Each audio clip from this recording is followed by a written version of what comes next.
Hello students, welcome back to my channel Edu Colors. आज हम इस वीडियो में डायरेक्टरेट ऑफ एजुकेशन की क्लास 10th की हिस्ट्री की वर्कशीट 33 करेंगे और चैप्टर जो चल रहा है वो है यूरोप में राष्ट्रवाद। तो चलिए शुरू करते हैं। जैसे कि आपको लास्ट वीडियो में बताया था, 1815 में वियना कांग्रेस हुई थी और ये जो 1815 में वियना कांग्रेस हुई थी, इसके बाद से रूढ़िवाद फिर से आ गया था, यानी कि कंजर्वेटिव जो सोच है वो दोबारा से पनपने लगी थी।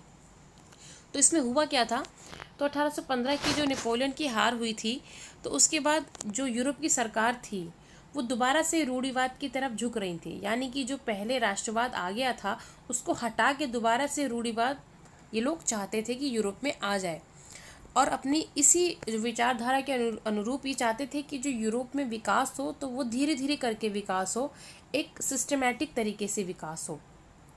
और इसी वजह से इन्होंने एक सम्मेलन किया जिसे कांग्रेस सम्मेलन भी कहते हैं। वैसे तो इसे वियना कांग्रेस कहते हैं और इसका जो अध्यक्ष था वो ऑस्ट्रियन का जो चांसलर था मेटरनिक, ड्यूक मेटरनिक, उसने किया था। ये बहुत इम्पोर्टेंट पर्सन है क्योंकि वियना कांग्रेस से इसका नाम जुड़ता है। और वियना कांग्रेस की जो विशेषताएं थी वो हम उसके बारे में बात कर लेते हैं। तो 1815 में जो वियना संधि हुई थी तो उसकी जो विशेषताएं थी वो ये थी कि फ्रांस में दोबारा से बुर्बो राजवंश को लाया जाए, यानी कि 1789 की जो फ्रांसीसी क्रांति हुई थी उससे पहले बुर्बो राजवंश था और 1815 के बाद दोबारा बुर्बो राजवंश को वो फ्रांस में लाना चाहते थे। ये वियना संधि की विशेषताएं थी।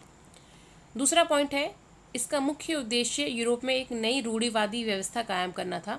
जैसे कि मैंने यहाँ बताया आपको, दोबारा से रूढ़िवाद को लाना चाहते थे। और जो फ्रांस ने जो इलाके जीते थे नेपोलियन के टाइम पे, या जो भी नेपोलियन ने अपने टाइम पे जो भी काम किए थे, प्रशासनिक सुधार किए थे, उन सब को ख़त्म कर दिया गया, उन सब को चेंज कर दिया गया, बदल दिया गया। और फ्रांस की जो बाउंड्री है उसको एक तरीके से विस्तार को रोक दिया गया है ताकि वो आगे ना बढ़ सके, फ्रांस आगे ना बढ़ सके।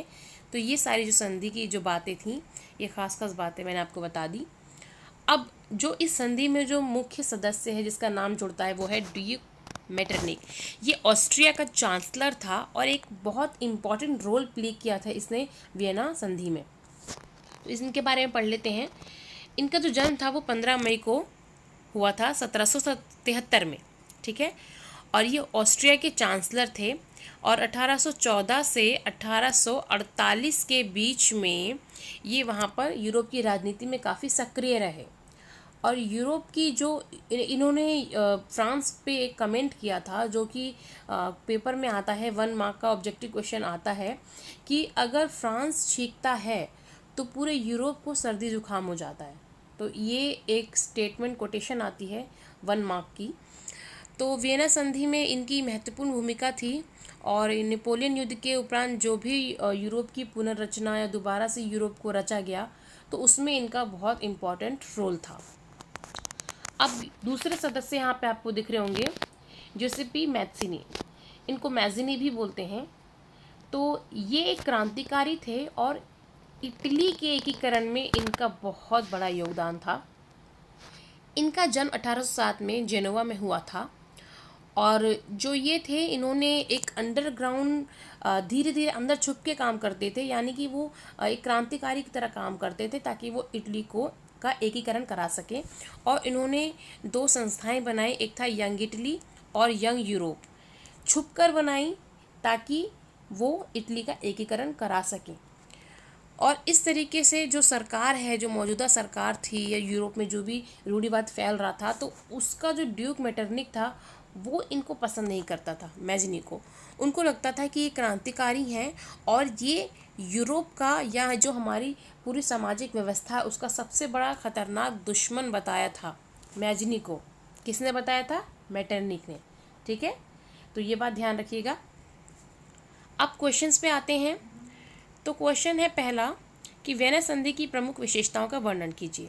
तो वियना संधि की जो प्रमुख विशेषताएं हैं यहाँ पर हम डिस्कस कर चुके हैं। ये सारी विशेषताएं वियना संधि की विशेषताएं हैं। मेटरनिक की भूमिका का वर्णन कीजिए।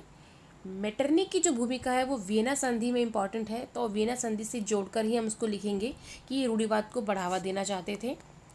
उसके बाद मेटरनिक ने जोसेफ मैज़नी को हमारी सामाजिक व्यवस्थाओं का सबसे खतरनाक दुश्मन क्यों माना था? क्योंकि ये अंडरग्राउंड होके, मैज़नी जो है वो अंडरग्राउंड होके बहुत सारी संस्थाओं का निर्माण कर रहे थे ताकि इटली का एकीकरण हो सके। इनको बाद में मतलब देश में निकाला भी दे दिया गया था, देश से निकाल दिया गया था, उसके बावजूद ये काम करते रहे इटली के लिए। तो इसी वजह से मेटरनिक ने इनको खतरनाक दुश्मन की संज्ञा दे दी। अब नेपोलियन युग के उपरांत यूरोप में क्या परिवर्तन हुए, यानी कि जब नेपोलियन को जेल में डाल दिया गया उसके बाद यूरोप में क्या क्या चेंजेस हुए, तो यहाँ पर मैंने मेंशन किया हुआ है, यहाँ पर मैंने अभी बताया है कि वहाँ पर रूढ़िवाद को बढ़ावा दिया गया और जो भी नेपोलियन के बाद जो काम किए गए थे नेपोलियन द्वारा उसको समाप्त कर दिया गया और जितने भी चेंजेस करे थे, फ्रांस की सीमा थी उसको सील कर दिया गया, फ्रांस से सारे अधिकार जो है वो ले लिए गए। तो ये सारी जो चीज़ें हैं वो नेपोलियन के उपरांत ये सारी चीज़ें की गई। तो ये वीडियो जो है वो यहाँ पे कंप्लीट होता है बच्चों। अगर आपको मेरा ये वीडियो अच्छा लगता है तो इसे लाइक करें, ज़्यादा से ज़्यादा शेयर करें, कमेंट करके बताएं। Thanks for watching.